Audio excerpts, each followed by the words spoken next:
सबसे पहले बहुत अच्छी तरीके से ये बात समझ लीजिए कि वेदांत का सिद्धांत है, जो कुछ भी है, जो है वही दिखाई देगा।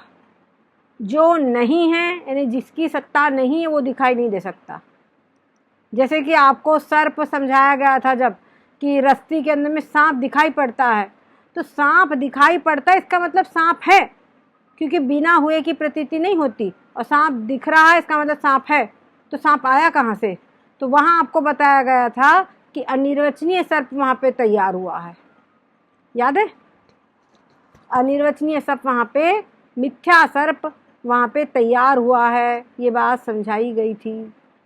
अब ये बात कह रहे हैं कि जिस समय पर वो इस समय पर जो हम रस्सी में सांप देखते हैं, तो जिस समय पर हम सांप देख रहे होते हैं, मतलब भ्रम काल में जिस समय हमको सांप दिख रहा होता है, उस समय पर भी हम जाएं, वो सांप को मारने की कोशिश करें, डंडा से मारे या हाथ छू ले, तो क्या होगा?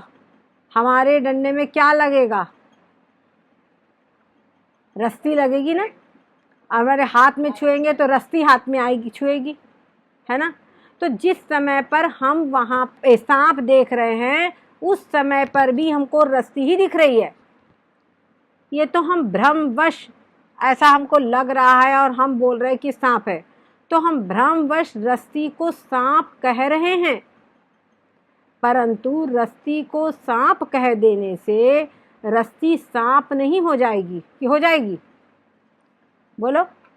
अगर मान लीजिए आपका नाम ज्योति है और आपको कोई भ्रमवश समझ ले ज्ञानू है, तो क्या आप ज्ञानू हो जाओगी?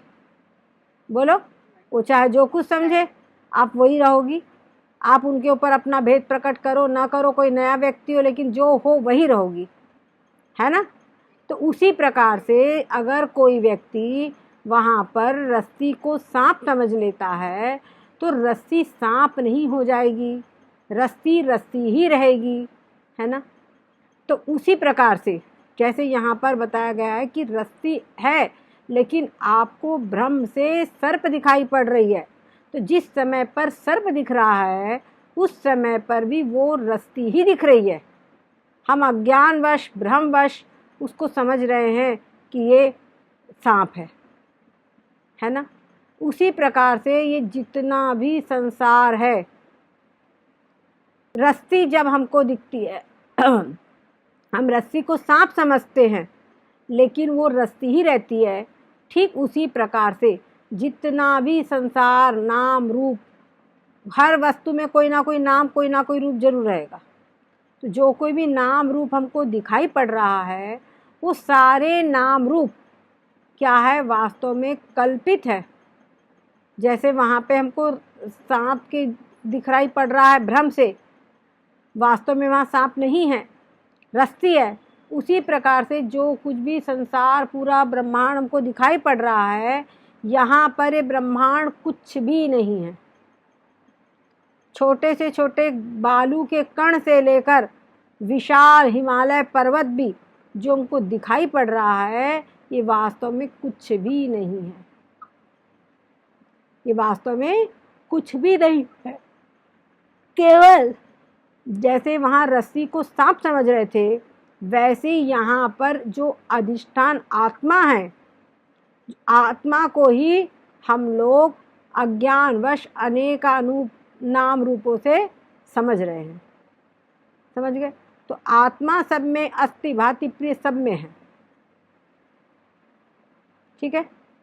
और आप लोग ने पढ़ा है वेदांत का सिद्धांत, जब अंतःकरण की वृत्ति रस्सी तक जाती है, अंतःकरण की वृत्ति रस्सी तक जाती है, पर रस्सी के आवरण को भंग नहीं कर पाती, तब क्या होता है? रस्सी उपहित चेतन के आश्रित जो अविद्या है, वो रस्सी के बदले सांप बना के दिखा देती है।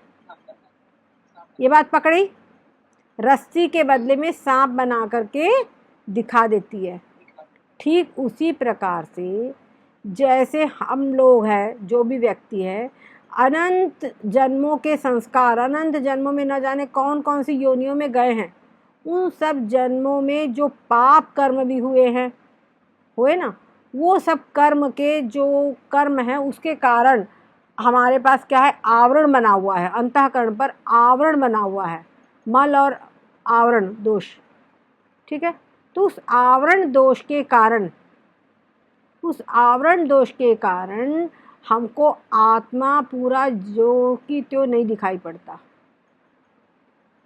जैसे वहाँ मंद अंधकार के कारण रस्ती नहीं दिखाई पड़ती थी, वैसे यहाँ जो हमारे पाप कर्म हैं तमाम आवरण, उनके कारण हमको आत्मा दिखाई नहीं पड़ता।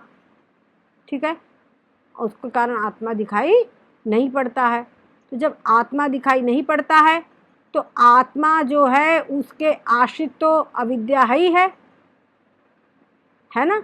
उसी अविद्या के तमोगुण अंश से पदार्थ बन जाता है।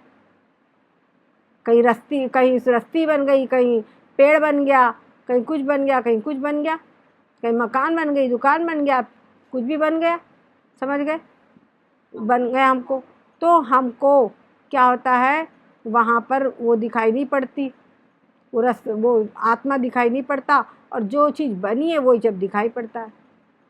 अब वो दिखाई पड़ता है लेकिन वास्तव में रस्ती तो रस्ती है। वास्तव में जैसे रस्ती तो रस्ती है, वैसे ही यहाँ पर वास्तव में आत्मा तो आत्मा ही है। आत्मा में कोई परिवर्तन नहीं होता है। जैसे रस्ती में सांप दिख जाने से वो सांप का विष रस्ती में नहीं आ जाएगा। आ जाएगा क्या? या सांप के अंदर में जो भी कुछ है, जहरीला सांप है या जो कुछ भी है, भयावना है, वो सब कुछ रस्सी में नहीं आ जाता, लेकिन भ्रमवश लगता है। ठीक है ना। उसी प्रकार से जो कुछ भी संसार है, ये सारा का सारा संसार वास्तव में आत्मा के द्वारा, जितना भी संसार है ये सारा का सारा संसार आत्मा के अधिष्ठानत्व में हमको दिखाई पड़ रहा है। ठीक है, पर ये सारा का सारा संसार वास्तव में कुछ भी नहीं है। ये संसार कुछ भी नहीं है। तो अगर है तो क्या है, इसके आश्रित, अज्ञान के आश्रित जो चेतन तत्व है, जो अंतःकरण की वृत्ति में वो चेतन तत्व है ना, उसके आश्रित, चेतन के आश्रित जो अविद्या है, उस अविद्या का ही तमोगुण अंश से क्या होता है, तमाम पदार्थ कुछ का कुछ बन जाते हैं, और उसी के सतोगुण से ज्ञान होता है। तो बोलते हैं अरे ये ऐसा है, वो वैसा है, वो वैसा, दुनिया भर की। समझ में आ गया? तो ये वाली बात बहुत अच्छी तरह के समझने की है कि जो हमको इस शरीर के भीतर में जो चेतन आत्मा है, वही चेतन आत्मा में खूब गहरी निष्ठा होनी चाहिए।